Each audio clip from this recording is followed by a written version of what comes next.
in the monthly hall, and they would be singing, and they were good. They were good. Madusudhan was the best. He was the best. And Baba loved him.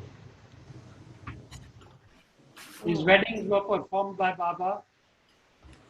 And on his wedding, Baba said, okay, you sing, go ahead and sing. So Madhusudan sang on his wedding day in the monthly hall. I'm not too sure if I was there or not, but everybody knows that. Everybody knows that. But the regret I have about Madhusudan is that he was so close to Baba, and Baba would tell him so often, hang on to my diamond, hang on to my diamond. Don't let it slip away. Don't let it slip away. And it slipped away. For a number of years, Madhusudan he was not on the radar. He was not on Baba radar for years, for years. This is it.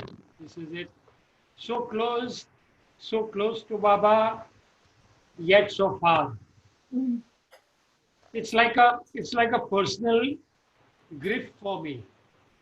It's a personal grief for me that if a person so Baba can slip away, we got to be very careful. Very, very careful. Baba would go to his house. Once Baba said, I'll come to your house. And Madhusudan said, Baba, I beg of you, please don't come.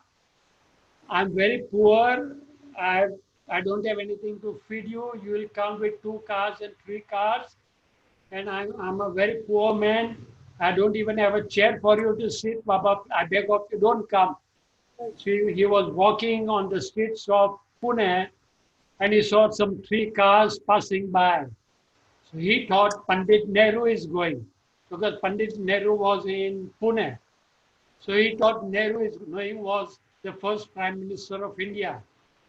And everyone ran after the cars thinking that Nehru was going. So when he arrives at his home, Baba's cars and Baba had come out and Baba has already entered his house. So this is Meher Baba. Baba doesn't see how poor you are, whether you can feed him or not, whether you can feed his monthly or not. Baba would just come.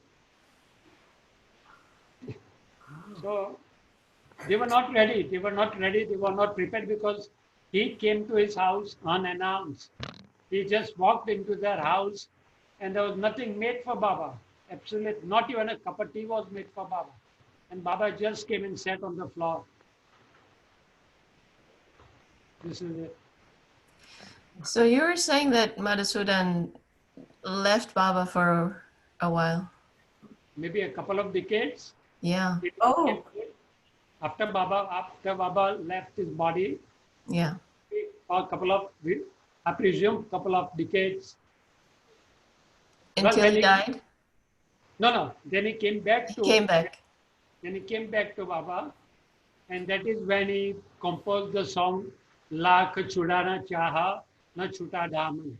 In other words, I tried to leave him for lakhs of the lakhs is 0.1 million is lakh. So for millions of times I tried to leave his daman, but he didn't let me go. Wow. I'm trying to start.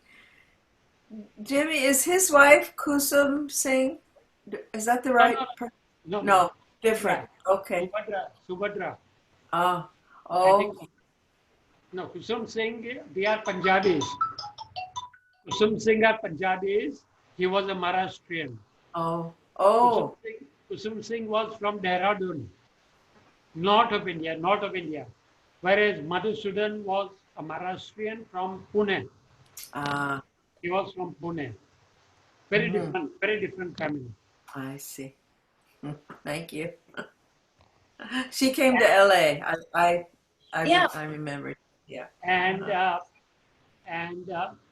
Madhusudan's wife, I think, was from a low caste, and he was a Brahmin, namely a high. So both the families were not for the marriage, were not for the union, but it was Baba who said, you will get married to her. So it was Baba who was the matchmaker. He did the match for them. That's the story. In those days, there was a lot of this caste system, the high caste, the low caste, that kind of a thing. Well, things are gradually, loosening up, loosening up. There's no more, not much of caste system now. It will happen. This is what Baba has done. It will happen. It has happened. It has happened over a period of time, and it will still happen. It will still happen. In Baba's own time, in his own mandali, there were two kitchens. Kitchens for the Brahmins and kitchen for the others. And if the Brahmins were using one well, the others would use the other well. From a pot of water, if the Brahmins were using a pot of water, the others were not allowed to use the same pot of water. If the Brahmins ate from one dish, the others were not allowed to eat from the same dish. They were high. They were high. But Baba, being the most letting go kind, he moved with the flow. He let it happen for a while, for a few years. He let people be what they were. He didn't overnight say, from today you eat together or you get out from here. He was the best psychologist of his time, the best psychologist. So he let them loose. He let them be. He would tell the Muslims, today is Friday, go for your namaz. He would tell the Hindus, today is your big day, go to the temple. He would tell the Zoroastrians, go to the fire temple, today is your big day. So in that sense, he just let them go initially with the flow. Just let them go with the flow. And then gradually, in his own way, gradually, very slowly, very smoothly, very softly, he got to bring them around, made them understand that this is all maybe the color of the skin, or maybe this is all very superfluous. We are all human beings, but he did it very tactfully. Had he done it from tomorrow morning, they all would have vaporized. They would have left his mandali, they would have left Baba, and they would have all gone. Baba used his own way. He gave long rope, as we call it in English. He gave them long rope. He let them be as natural, as human. Because you must understand that this culture of India was not centuries old.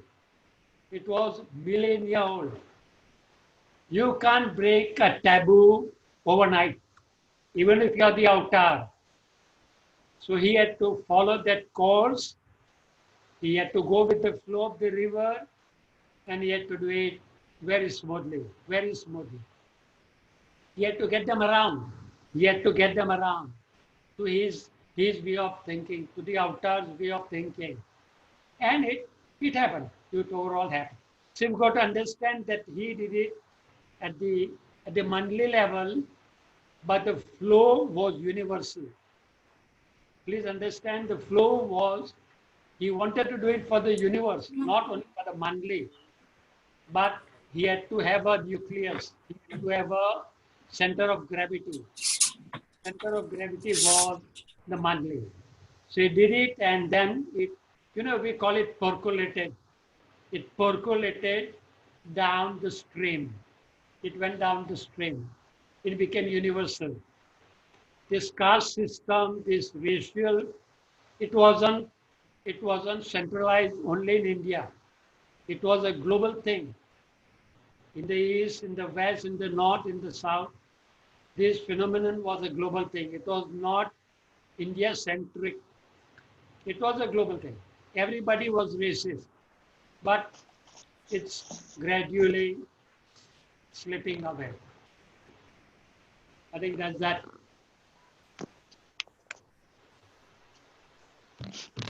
Well, I think that the the ripples of it continue, obviously. Absolutely. Even today, even today. Yes, See, definitely unwinding. absolutely. See, if you see today also, all 6 billion of us are racist. I'm sorry, I don't mean to insult anyone. I'm saying all 6 billion of us are in one way or the other racist. We are still racist. Maybe I'm also a racist. But Baba will take his own time. See, this can't happen overnight. It has to take its time. It will take its time, but the dawn has dawned. The dawn has dawned. It will it will send ripples. It will send ripples across. It will.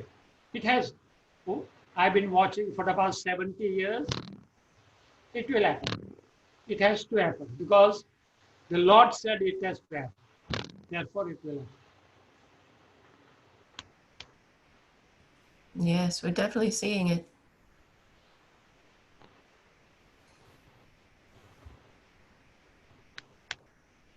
Who was asking about Kusam Singh? Oh, I asked about that. Asked about her. Okay, so Betty, you may have met Kusam Singh and her husband Mukam Singh in Berkeley. Gave a concert around 95 or 96. And I connected with them. I was there in Berkeley and I connected with them again at Amartithi in 97. And Mukam invited me to spend a couple of days with them at their home in Delhi. Right. And Mukam not only took me to the huge marketplace in Delhi, but also to the Gurdwara Teg Bahada, the Sikh temple there. And it was a very, very special time. When I was at Amartithi this year, 2020, I learned that Mukam had passed, but that Kusam was still with us there at her home in Delhi, and that she was suffering considerably. She was not well. So there's a little update on Kusam Singh and her dearest husband, Mukam. Thank you, Alan. Yeah, Kusum is not well now. She's very old, and I met her daughter just last year at Mehrabad, and now they are trying to sell their Mehrabad house also because she cannot come. She cannot come to Mehrabad. She's too old, too feeble to come. So she was telling me, the daughter was telling me that they are trying to sell the house because nobody stays in the house. The daughter stays at MPR, and the house is fallen vacant. So that's as late as this year.